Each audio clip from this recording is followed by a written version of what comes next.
नमस्कार, सनमार्ग लाइव के news room में आपका स्वागत है। इस न्यूज़ रूम के माध्यम से हम आपको अपने सहयोगियों के जरिए बताएंगे कि क्या कुछ प्रमुख खबरें रही। आज सबसे पहले बात करेंगे अपने वरिष्ठ संपादक संजय समर से और जानते हैं उनके पास आज क्या कुछ प्रमुख खबरें हैं। जी। देखिए खुशबू, आज की सबसे बड़ी खबर है लोकतंत्र का पर्व का फैसला आ गया है। महाराष्ट्र और हरियाणा में जो विधानसभा चुनाव हुआ था, उस चुनाव का आज रिजल्ट आ गया है, जिसमें महाराष्ट्र में तो भारतीय जनता पार्टी ने बाजी मार ली है, लेकिन हरियाणा में त्रिशंकु की स्थिति हो गई है। वहाँ भारतीय जनता पार्टी को फुल मेजॉरिटी नहीं मिली है, न कांग्रेस को फुल मेजॉरिटी मिली है। हरियाणा में अपनी हार को देखते हुए या अपनी स्थिति को स्पष्ट नहीं होते हुए देखते हुए वहाँ के भारतीय जनता पार्टी के जो अध्यक्ष हैं, प्रदेश अध्यक्ष हैं, वो इस्तीफा दे दिए हैं। सुभाष बारला जी, सुभाष बारला ने नैतिक जिम्मेवारी लेते हुए इसको अपने पद से इस्तीफा दे दिया है। हालांकि उनका इस्तीफा अभी स्वीकार नहीं किया गया है।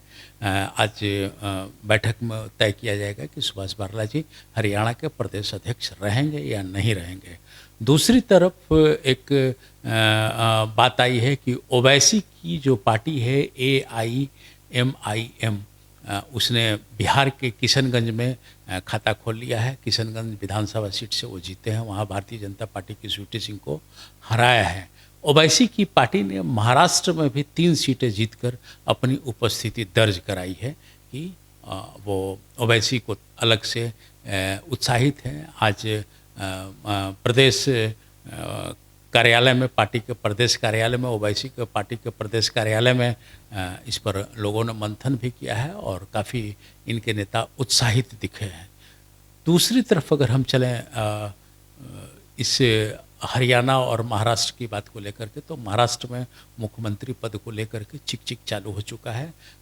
शिवसेना प्रमुख उद्धव ठाकरे और देवेंद्र फडणवीस जो भारतीय जनता पार्टी के मुख्य मंत्री रहे हैं, अभी गठबंधन में जो सरकार है वर्तमान जो थी, उसमें देवेंद्र फडणवीस मुख्यमंत्री थे, तो उसको लेकर के अभी विवाद चालू हो गया है। उद्धव ठाकरे ने कहा है कि मुख्यमंत्री का पद अहम पद होता है और इस पर एक बार बात होनी चाहिए। हालांकि जो सूत्र बताते हैं, भारतीय जनता पार्टी के जो सूत्र बताते हैं कि उद्धव ठाकरे को उप मुख्यमंत्री का पद दे करके मना लिया जाएगा। अब हम हरियाणा की तरफ चलें तो हरियाणा में जो अजय चौटाला की पार्टी है, अजय चौटाला की पार्टी के जो नेता हैं, प्रवक्ता हैं, वो लोग बोले हैं कि हम लोग भारतीय जनता पार्टी से दूरी बना करके चलेंगे। तो देखना है कि अब सरकार वहाँ किसकी बनेगी, क्योंकि अभी तक 40 सीट भारतीय जनता पार्टी के पास आ चुकी है, 30 कांग्रेस के पास है, 10 JPP के पास है और 10 अन्य है। वहाँ मेजॉरिटी के लिए 45 से ऊपर होने की बातचीत है, क्योंकि वहाँ 90 सीट है विधानसभा के। इधर भूपेंद्र हुड्डा साहब ने भी कह दिया है कि भाई हमारे साथ अगर कोई सहयोग करेगा तो मैं उन्हें किसी प्रकार का दिक्कत नहीं होने दूंगा और भारी मान सम्मान के साथ उनको आगे बढ़ाऊंगा। लेकिन इधर भी सूत्र यह कह रहे हैं कि अजय चौटाला की पार्टी मुख्यमंत्री पद मांग रही है, जिसे कांग्रेस देने में आनाकानी कर रही है। हालांकि कांग्रेस प्रमुख सोनिया गांधी ने हरियाणा मामले के लिए भूपेंद्र हुड्डा को फ्री कर दिया है कि आप जैसे चाहें वैसे निर्णय ले सकें। अपनी जीत को लेकर के, हरियाणा की जीत को लेकर के या उत्तर प्रदेश में जो कांग्रेस का वोट बढ़ा है उसको लेकर के प्रियंका गांधी काफ़ी उत्साहित रही हैं और उन्होंने कहा है कि जनता अब यह जान गई है कि भारतीय जनता पार्टी सिर्फ बात करती है।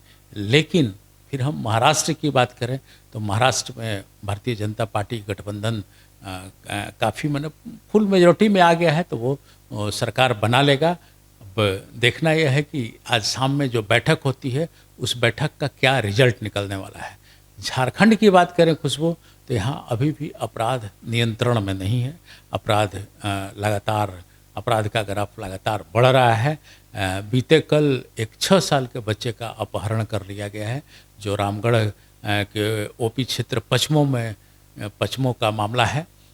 वहाँ एक दूसरी क्लास का बच्चा है जिसका अपहरण हो गया है। उनके पिता भुवनेश्वर रविदास हैं। भुवनेश्वर रविदास ने FIR भी दर्ज की है कि बच्चा स्कूल पढ़ने गया था, उसके बाद लौटा नहीं है।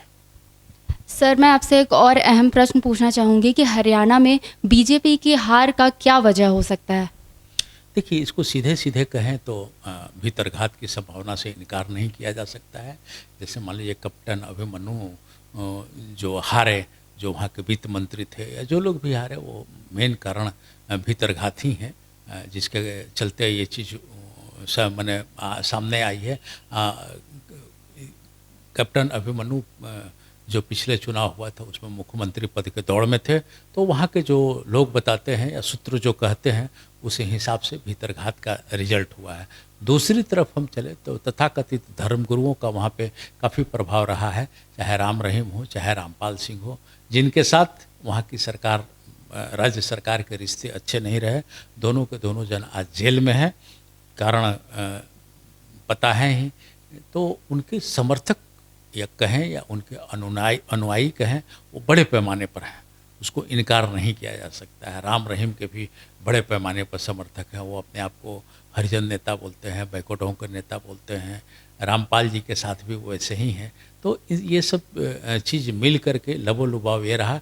ऐसे भी राम रहीम या रामपाल सिंह जब जब जिनको जिनको समर्थन देते रहे, लोग जीतते रहे। अभी तक का यही इतिहास रहा है। जी, तो जैसा कि आपको हमारे वरिष्ठ संपादक ने बताया है कि चुनाव का रिजल्ट जो है वो आ चुका है हरियाणा और महाराष्ट्र का, जहां एक तरफ महाराष्ट्र में बीजेपी की सरकार बन चुकी है, लेकिन हरियाणा में बीजेपी को मात मिली है। और बीजेपी के मात मिलने की क्या कुछ वजह है, ये भी आपको हमारे वरिष्ठ संपादक ने बताया। बढ़ते हैं आगे और बात करते हैं अपने अगले सहयोगी PC झा से और जानते हैं उनके पास आज क्या कुछ प्रमुख खबरें रहीं। जी, मौसम ने जैसे एक बार फिर रांची में करवट ली है और बरसात झमाझम बारिश के बीच सारे खिलाड़ी अभी अपने अपने घरों में हैं, क्योंकि लगातार बारिश हो रही है और 1 मिनट के लिए भी यहाँ छूटा नहीं है। लेकिन इसके बावजूद राजनीति में सरगर्मी बहुत आ गई है और ऐसा लग रहा है जैसे ख़ासतौर पर राजनीतिक पार्टियों में झारखंड में जो आज का जो असेंबली पोल का रिजल्ट हरियाणा और महाराष्ट्र में हुआ है, उसमें यहाँ कांग्रेस में एक नई जान फूंक दी है। आज मेरी बात डॉक्टर रामेश्वर उरांव जो झारखंड प्रदेश कांग्रेस कमेटी के अध्यक्ष हैं, उन्होंने कहा है कि BJP can be defeated. BJP को जो ये भ्रम था कि उसको अभी कोई नहीं हरा सकता है, तो वो धारणा जो है वो अब बदल जाएगी और कांग्रेस और दूसरे पार्टी में जो एक तरह की सुनामी आई थी, भगदड़ मची थी, उसका अब स्थिरता आएगी उसमें। अब लोग भागने से पहले 10 बार सोचेंगे, क्योंकि हरियाणा के रिजल्ट ने यह साबित कर दिया है कि कांग्रेस का अभी भी डिमांड है और कांग्रेस पार्टी जो है उसमें लोगों का विश्वास अभी बरकरार है। उरांव साहब ने कहा कि ये जो जितने भी पार्टी छोड़कर जा रहे हैं, वो ये सोचे थे कि बीजेपी से जो जहाँ से चाहेगा वहाँ जीत जाएगा, लेकिन आज हरियाणा के रिजल्ट ने यह साबित कर दिया है कि पार्लियामेंट्री इलेक्शन जो है वो अलग होता है और जो लोकल और जो असेंबली इलेक्शन होता है उसके मुद्दे अलग होते हैं। तो ये जो असेंबली इलेक्शन है वो लोकल जितने मुद्दे हैं, स्थानीय मुद्दे हैं, उस पे लड़ा जाता है।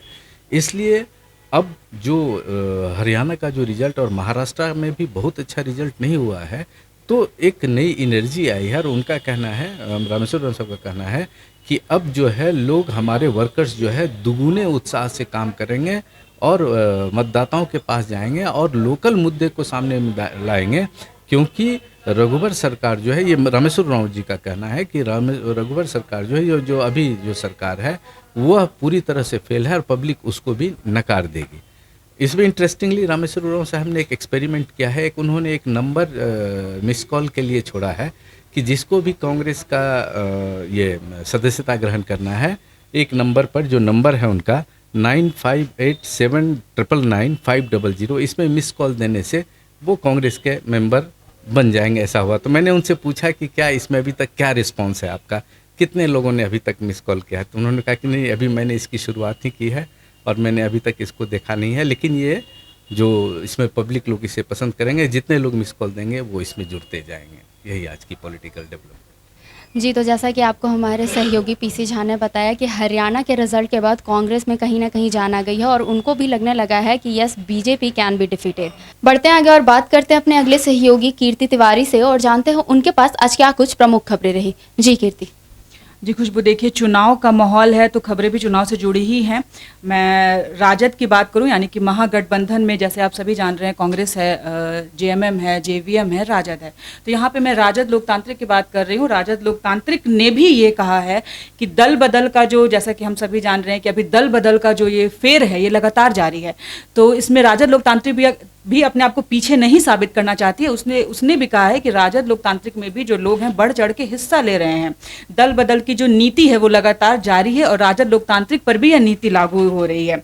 तो इसी कड़ी में नवनिर्माण दल के विजय सिंह ने जो है वो सैकड़ों कार्यकर्ताओं के साथ राजद लोकतांत्रिक का दामन थामा है। और जैसा कि हम सब जान रहे हैं, और एक बार मैं फिर से बता देना चाहूंगी कि राजद जो है वो दो गुटों में बढ़ चुका है। एक राजद है, एक राजद लोकतांत्रिक की है। और मैं जो ये बात कह रही हूँ ये राजद लोकतांत्रिक की बात कर रही हूँ, जिसके जो प्रदेश अध्यक्ष हैं वो गौतम सागर राणा है और राजद के प्रदेश अध्यक्ष अभय कुमार। तो इसलिए दोनों, जो राजद की बात है और राजद लोकतांत्रिक की बात है, तो कहीं ना कहीं ये लोग भी अपने आप को पीछे नहीं दिखा रहे हैं। इनका कहना है कि सिर्फ बीजेपी से ही नहीं, महागठबंधन की जितनी भी पार्टियां हैं उससे भी लोग जुड़ रहे हैं, उसका भी दामन थाम रहे हैं, क्योंकि दल बदल की नीति जारी है।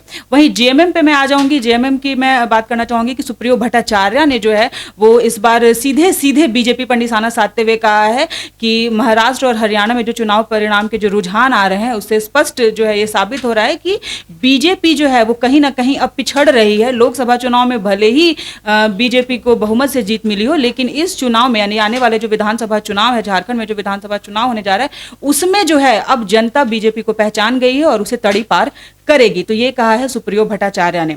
अब मैं एक और जानकारी आपको दे दूं, जो कि मौसम के बारे में हम सभी जान रहे हैं कि त्यौहार का भी समय है। जैसे कि चुनाव का समय है उसी तरह त्योहारों का भी समय है। दीपावली है, छठ है, लेकिन मौसम की मार जो है वो हर त्यौहार का रंग फीका कर रही है। दुर्गा पूजा पर भी मौसम की मार का असर हमें देखने को मिला था, लेकिन इस दीपावली पर भी हमें मौसम की मार का असर जो है वो साफ तौर पर देखने को मिल रहा है। बारिश ने जो है वो दियों का जो ये झिलमिलाहट है उससे जो है कहीं ना कहीं खत्म कर दिया है। कुम्हार जो है वो उनके रोजी रोजगार पे असर पड़ रहा है। दिए जो है वो सूख नहीं रहे हैं। तो कहीं ना कहीं लगातार ये कहा जाता है कि चाइनीज लाइटों का इस्तेमाल ना करें, लेकिन अब जो है लोग मजबूर हैं कि वो करें भी तो क्या करें, क्योंकि उनके पास कोई ऑप्शन नहीं है कि स्वदेशी चीज़ें, यानी हमारी मिट्टी की खुशबू जो हमारे दिया है वो तो सूखा ही नहीं है, मौसम का असर उस पर साफ देखा जा रहा है। तो आखिर वो खरीदे भी तो क्या, इसलिए उनकी मजबूरी है कि वो चाइनीज लाइटों को ही खरीदेंगे, क्योंकि त्यौहार तो है जो वो किसी कीमत पर मनाना है, चाहे मौसम की मार हो चाहे कुछ भी हो। लेकिन कहीं ना कहीं मौसम विभाग ने चेतावनी जरूर जारी कर दी है कि धनतेरस से लेकर दीपावली तक जो है वो बारिश इसी तरह से लगातार होती रहेगी। जी कुछ तो लगातार हो रही बारिश से आम जनजीवन पूरी तरह से अस्त व्यस्त है। उसके वजह से दुर्गा पूजा फीका तो पड़ा ही, उसके साथ साथ अब दिवाली की भी बारी है। दिवाली भी अच्छे तरीके से लोग नहीं मना पाएंगे। आगे बढ़ते हैं और बात करते हैं अपने अगले सहयोगी कौशल कुमार से और जानते हैं उनके पास आज क्या कुछ प्रमुख खबरें। जी कौशल। देखिए खुशबू, आज चुनावों का नतीजा आ गया और जो अटकलें लगाई जा रही थी कि विपक्ष खत्म हो गया और कहीं जनाधार अब नहीं रह गया है विपक्ष का, वह झूठा साबित हुआ और एक कह सकते हैं आप अच्छा प्रदर्शन कांग्रेस का। आज रामेश्वर उरांव ने साफ तौर पर यह ऐलान कर दिया कि जो वादे किए जा रहे थे कि 200 के पार महाराष्ट्र में और हरियाणा में 70 के पार, वह बिल्कुल झूठा साबित हुआ। और जिस तरह से झारखंड में कहा जा रहा है कि 70 पार 65 पार, वह नहीं होने वाला है। भाजपा जुमलेबाजी की जो राजनीति कर रही है वह नहीं चलने वाला, जमकर कटाक्ष किया है। वही अगर दूसरी ओर बात की जाए तो राजद भी अच्छा प्रदर्शन किया है। बिहार में 3 सीटों पर जीत मिली है, बांका के बेलहर से, भागलपुर के नाथनगर से और सिमरी बख्तियारपुर से राजद को जीत मिली है।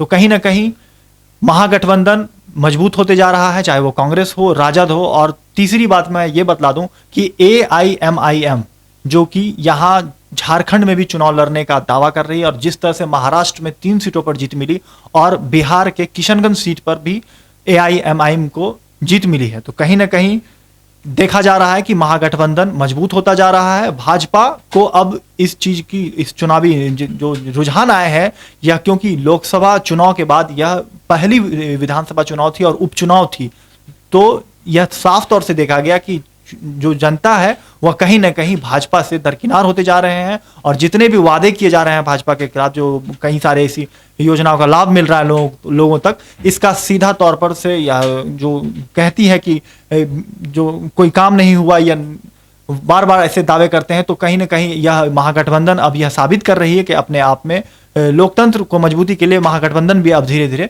मजबूत होता दिख रहा है। खुशबू, मेरे ख्याल से बिहार में उपचुनाव और हरियाणा और महाराष्ट्र के विधानसभा चुनाव के बाद ये चीज़ साबित हो चुकी है कि भाजपा इतना ज़्यादा स्ट्रांग नहीं है कि महागठबंधन को पूरी तरीके से पूरे देश में हरा सके। आगे बात करते हैं अपने अगले सहयोगी मनीष झा से और जानते हैं उनके पास आज क्या कुछ प्रमुख खबरें हैं। जी मनीष। देखिए खुशबू, आज अर्जुन मुंडा द्वारा प्रेस कॉन्फ्रेंस का आयोजन किया गया। वो प्रधानमंत्री वंदन योजना के तहत उस प्रेस कॉन्फ्रेंस में अर्जुन मुंडा शामिल हुए, जो केंद्रीय मंत्री है, आदिवासी जनजातीय मामले के मंत्री भी हैं। उन्होंने संबोधित करते हुए कहा कि प्रधानमंत्री वंदन योजना जो प्रधानमंत्री का महत्वाकांक्षी योजना है, और झारखंड के परिप्रेक्ष्य में उन्होंने कहा कि झारखंड के पश्चिम सिंहभूम एक ऐसा जिला है जहां पे सिल्क का उत्पादन बहुत अधिक उत्पादन होता है, और वहाँ के किसानों के लिए प्रधानमंत्री वंदन योजना के तहत जो भी राशि उनको उपलब्ध करवाया जाएगा ऋण के द्वारा, और वो उसके तहत उससे रोजगार पा सके और दूसरे को भी रोजगार दें, और सरकार इसके लिए उनको राशि उपलब्ध कराएगी। और दूसरी बात उन्होंने कहा कि सिल्क का उत्पादन के लिए बेहतरीन झारखंड में जो भी सुविधा है वो केंद्र सरकार की मदद मिलेगी। और इन सब योजनाओं को लेकर उन्होंने नॉर्थ ईस्ट का भी दौरा किया है कि किस तरह प्रधानमंत्री वंदन योजना के तहत आदिवासियों जनजातियों जो भी है उनको रोजगार मिल सके, वो अपने रोजगार बढ़ा सके, और सिल्क का जो आप बोल सकते हैं कपड़ा हो, उनकी उत्पादन में बढ़े और उनकी बिक्री भी अंतर्राष्ट्रीय स्तर पे हो। इन सबों को लेकर उन्होंने आज विस्तृत रूप से ये जानकारी दी।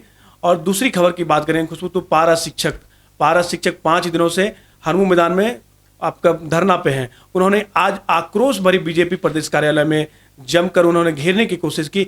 एक तरफ अगर बीजेपी की बात करें तो आज चुनाव नतीजे घोषित हुए, जश्न की उन्होंने तैयारी करेंगे। दूसरी ओर जो झारखंड बीजेपी प्रदेश कार्यालय, उनको पारा शिक्षकों ने घेरने की कोशिश की और वहां पे विरोध दर्ज किया। कहा कि भाजपा सरकार इस बार आगामी झारखंड विधानसभा चुनाव में भाजपा को जरूर से जरूर मजा चखाने के काम करें, क्योंकि उनका मानदेय अभी तक नहीं मिला है। मानदेय को लेकर वो जो आक्रोश, और अगर बात करें तो बारिश में भीग के अपने छाता लेके गए थे, और बहुत झारखंड के हर जिले से आप बोल सकते पारा शिक्षक वहां पे थे, और जम के उन्होंने विरोध नारा लगाया, रघुवर सरकार के खिलाफ नारा लगाया। कहा कि मानदेय जल्द से जल्द उन्हें मुहैया कराया जाए, नहीं तो इससे भी और जोरदार प्रदर्शन किया जाएगा। जी खुशबू। तो भाजपा की तरफ से एक और अच्छी पहल वंदन योजना। अब देखना यह है कि भाजपा का कहना है कि इस वंदन योजना से लोगों को रोजगार मिलेगा। अब तो यह आने वाला वक्त ही बताएगा कि लोगों को इससे रोजगार मिल पाता है या नहीं। तो ये थी दिन भर की तमाम बड़ी खबरें। अपने कैमरा सहयोगी दिनेश के साथ खुशबू राय, सनमार्ग लाइव, रांची।